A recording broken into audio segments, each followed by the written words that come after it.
Hi, my name is Myron, but they call me the prison doctor. Today I wanted to address the nation, actually the world. Uh, we have been sought out from people all around the world for our services and also giving their support to my organization. I wanted to take a moment to introduce myself on a personal level, which I've never really done before. My name is Myron Fontaine. I come from Detroit, Michigan, from a well-known family in Detroit. My father was a Motown funk brother who played with Marvin Gaye on What's Going On and Let's Get It On, and played with the Dramatics and many other Motown legends, and also Stax Records. So my dad was a very famous guy. I grew up the youngest of four older brothers, being in the fields of law enforcement, aerospace engineers, and musicians who played with the Alvin Ailey Dance Theater of Harlem in New York. My mother was a registered nurse, and again, my father was a Motown legend. But none of that stopped me from one day picking up a gun and committing an armed robbery. When I was 19 years old, I took a gun and committed vehicular armed robbery and stole someone's car at gunpoint. And I got literally body slammed. They gave me the full extent of that sentence. For the most part, I served over 21 years of my life in prison for that crime. When I went into prison, I went in as a black belt, knowing how to fight. And believe me, I had to utilize every skill I had just to survive in there. And I did. I studied many different religions, being of Nation of Islam, Christianity, Buddhism, Hinduism, and became very proficient at learning scripture. That turned over to me also becoming very good as a facilitator, teaching self-help groups that they offer inmates in prison, like life skills and thinking for change and cage your rage and conflict resolution and mediation skills. And I became so proficient at that the wardens literally promoted me and made me a lead facilitator, and where I was teaching other inmates those self-help groups. Became very good at that. That graduated to me also gaining a great reputation in the penal system in Michigan, where when there were like gang fights about to happen on the yard, the wardens or the captains would call people like me to intervene to see if I could maybe stop the war or the bloodbath that was about to happen on the yard that day or that week or whenever it was supposed to happen. So they would call me and I would go and speak with the certain leaders of the gangs or the different religious organizations. And I was pretty good at stopping conflicts and bloodbaths from happening. That turned into the wardens giving me favor to a degree, where they would allow me to teach certain classes, get visits with no problems. Guards kind of left me alone for the most part. It also helped me get some of my good time back. And I got released a little earlier than what I was sentenced. Fast track, after 21 years of prison, I came home. My father had died in 1997, while I was still serving my sentence, so I had lost him. Everybody that I knew had gotten older, and some of them had died and some of them had moved on with their lives. So I came back somewhat behind the eight ball, almost confused and lost to friends and to relationships and to the current generation that we see today that exists. So it was very difficult for me coming home. It was a culture shock, seeing the guys wearing their pants halfway off their behinds. The music was so different than what it was before I went in. Where groups back in the day when I went in were calling themselves the Supremes and the Miracles, things like that. Supremes meaning the highest. Came home to groups calling themselves B's with problems and H's with attitudes, and songs like Get Rich or Die Trying going platinum overnight. In other words, forget your life, just get rich, placing money at a higher value than human life. And I started to see our kids being affected by the music, by the language, by the culture, by the media. Our women became more, sorry to say, raunchy. Let's just put it that way. Where women and young girls were more fascinated about their behinds as opposed to their minds. Instagram was something I would look at every now and then occasionally. And I found it very difficult to look at Instagram without seeing some girl or some woman more excited about showing her behind or shaking her behind for the world to see, as opposed to displaying things of ladylikeness, of womanness and of righteousness or of her intellect. It was very difficult, and I struggled with that for a long time, with trying to wrap my mind around, what had gone wrong, with our culture, our society, our generation. In 20 years, it was just a culture shock. I've seen things that I've never thought I would see coming out of prison. The way women were disrespected, how this B word became like second nature, like their name. Women were being called the B word so much that you would, if you didn't know any better, you would think that was literally their name. You know what I mean? And it just troubled me so much so that I decided to take action and do something about it.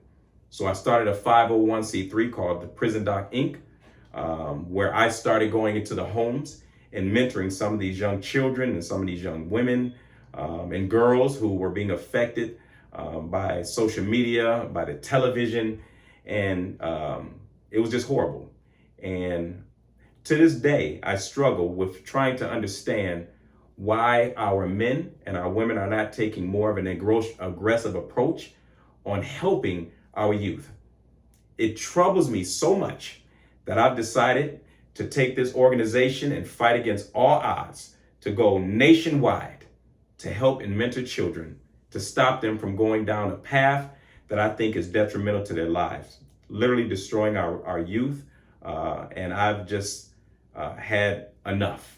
And so I've been going very hard over the past several months to let the nation know that there are people out here who care about their children and willing to go to any lengths to save them. I have a pretty good success record. I've mentored over 1,500 kids throughout my 10-year career with pretty much 100% success rate. Now, if you don't believe that, and that sounds too hard to believe, I would challenge you to research my social media and contact some of those parents and get their opinion of what they think I've done for their children. I take no credit for it. I give it all to God, because I understand that none of this would be happening if it weren't for God. So I give all praises due to God for my anointing and my ability to reach children when therapists can't do it, police officers can't do it, and social workers can't do it, that God has blessed me to be able to talk to children in such a way that they transform. Now, whether you believe that or not, that's really not my concern. I'm going to continue to do the work. I say that because there are people who literally have came against me while I'm trying to do this work for no good reason at all. There are people that are currently trying to stop me from reaching more children on a broader basis because they want to monetize me or they want to make money off of my name or what I do. I have a strong problem with that. I fight against people who put money above children, and I don't respect people like that, and I will speak out against them at every chance I get, because what I know is this, is that those people who put money before children will do this, and they will ruin this nation. People who do not put children first are people who are literally destroying our children. They have put profit above saving life. They have put money ahead of children. That is very confusing to me as a man, because see, I was raised from a different cloth where we would literally give our lives to save a child. Men would particularly, women as well, but particularly men, where we would give our lives to protect a child at any cost. Today, that's just not the truth. Today, I've been told that people don't give a damn about children. And I can't really argue that statement because I see it daily. I see it from our entertainers. I see it from our legislatures. I see it from our community, where it seems like our children are falling by the wayside and nobody gives a damn. Nobody's willing to step up and do the work. Everybody wants to talk about money. Everybody wants to talk about everything else except for what is affecting our children and how to effectively save their lives. We don't care today. I have a problem with that. Today, our society has been turned upside down and inside out. If you look at the things that they are portraying on TV today, or just look at a billboard riding down the freeway where you see now where men are allowed to get pregnant, or men have the right to get pregnant and have babies. What absurdity is this? What outrageous, sick stuff is this? Where we are pushing this kind of agenda on our children. Where we are teaching our children it's okay to be a girl if you're born a boy, or to be a boy if you're born a girl. What kind of perverted society do we live in today? Where nobody questions this stuff or too afraid to speak out on what you know is the truth. What kind of society do we live in where we go against all the principles of what's right? And we use God's name to back up our foolishness and try to pacify God to make it where he sanctions our foolishness. What kind of society do we live in today? Where we want to minimize God or make God where it's, or the Bible or the Quran or whatever your beliefs are, we try to make it fit into our perversion, as opposed to just believing what it says and operating in the truth of what it says. We know full well that for a man to have a baby is totally against all scriptures on earth, no matter what your belief is. For a man to have a baby, it cannot be justified scripturally. It can't even be justified in nature. But this perversion is being pushed on our children. So it's not the adults that I really care about. Let me just be very honest in this moment. Adults have the right to choose their will, to choose their destiny, to choose their fate. That is an adult's choice. But when we speak about children, see, children, we are enforcing and inflicting our will on innocent children who are growing up being misled by your perversion, adults.